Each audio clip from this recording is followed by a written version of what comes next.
Hi everyone, today I'd like to share my recent research on Taiwanese new cinema movement, and there are mainly three parts, including the history of the Taiwanese new cinema, the aesthetic style, and its influence on future generations. Before that, I want to show you what the term New Wave is. It originated from the French film movement in the 1950s. At that time, the chaotic social situation after World War II triggered some young Europeans to challenge traditional institutions and question their values. A group of French filmmakers began to put forward new ideas in magazines, arguing that films should express the director's ideas and have a personal style rather than be limited by the industry. Therefore, they explored a series of experimental shooting, editing, and image processing techniques, presenting a style very different from that of Hollywood films. This trend of thinking and visual style influenced many regions and countries, including Taiwan.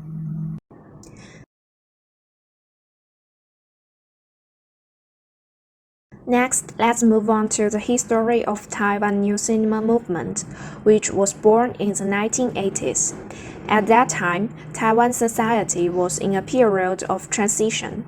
Politically, after more than 30 years of martial law since 1949, Taiwan was moving towards an era of soft authority.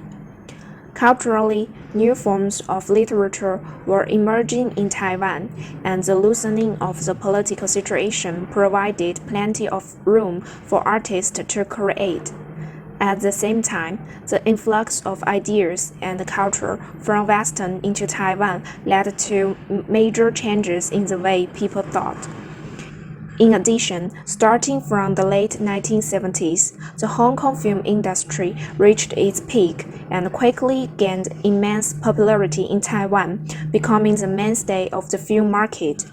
In order to find new ways to compete with Hong Kong films, Central Motion Picture Corp hired four young directors and made In Our Times in 1982, which is composed of four distinct episodes.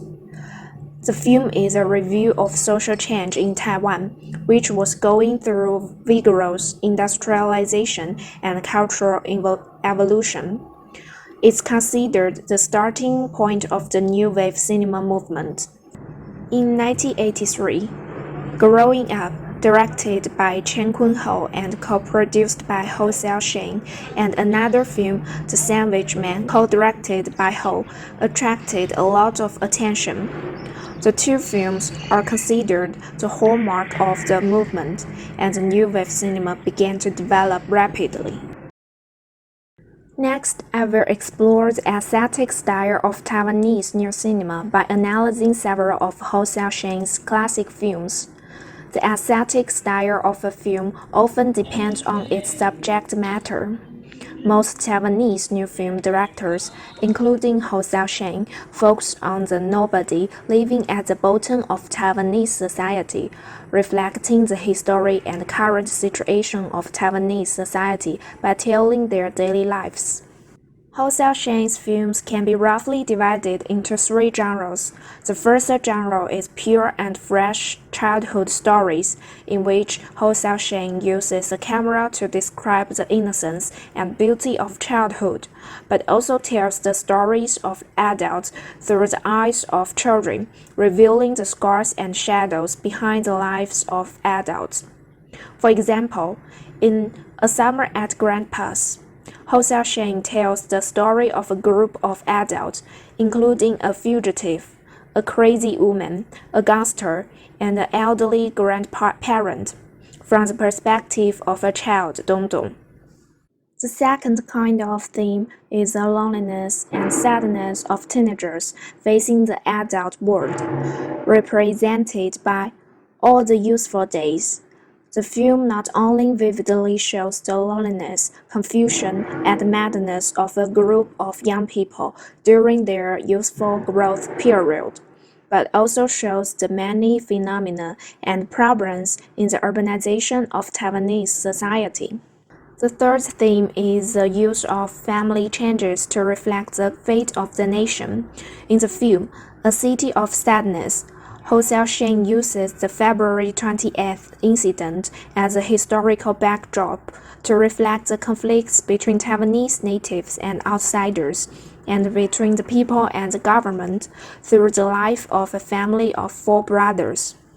To sum up, the aesthetic style of realism is the most prominent aesthetic style of Taiwan's new cinema. Represented by Ho Xiaosheng, Taiwan's new film directors depict the lives of their characters through a smooth narrative structure and a delicate and simple expression.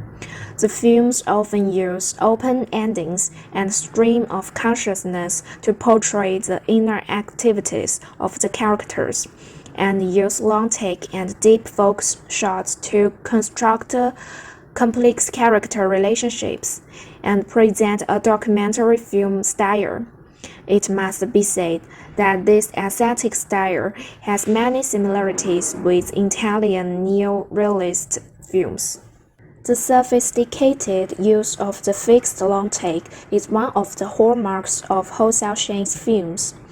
In most of his films, he always tells the story from an objective third-party point of view, and the fixed long take allows the audience to see the transformation of the plot and the sadness and joy of the characters from a calm and objective standpoint. For example, in A City of Sadness, Ho Xiaoxing uses a fixed long take to capture the main character's family eating and talking, which is just a slice of everyday life. The director shoots through a door to enhance the sense of space in the scene. A crying person at the table disrupts the mirror, and people keep passing in front of the camera, blocking the central character. This design deliberately distances the audience from the characters, as if to remind the audience to see the people and society in the film from the mindset of a spectator. Through this long shot, the director shows a fixed gaze. In addition, the long shot is continuous in time and whole in space, which has strong documentary quality and helps to enhance the realism of the picture. Although the Taiwan New Cinema movement lasted only 5 years, it contributed many outstanding talents to Taiwanese cinema, such as directors Ho Xiaosheng and Edward Yang, cinematographers Chen and Mark Lee, also editor Liao Qingsong, among others. In addition, it has also influenced many later directors, such as Ang Lee, Jia Zhangke, Hirokazu Koreeda, and other world-famous directors. Most importantly, the new Taiwanese cinema movement recreated for audiences the true appearance of Taiwanese society during that era and conveyed a message to all film creators that true stories are the most moving.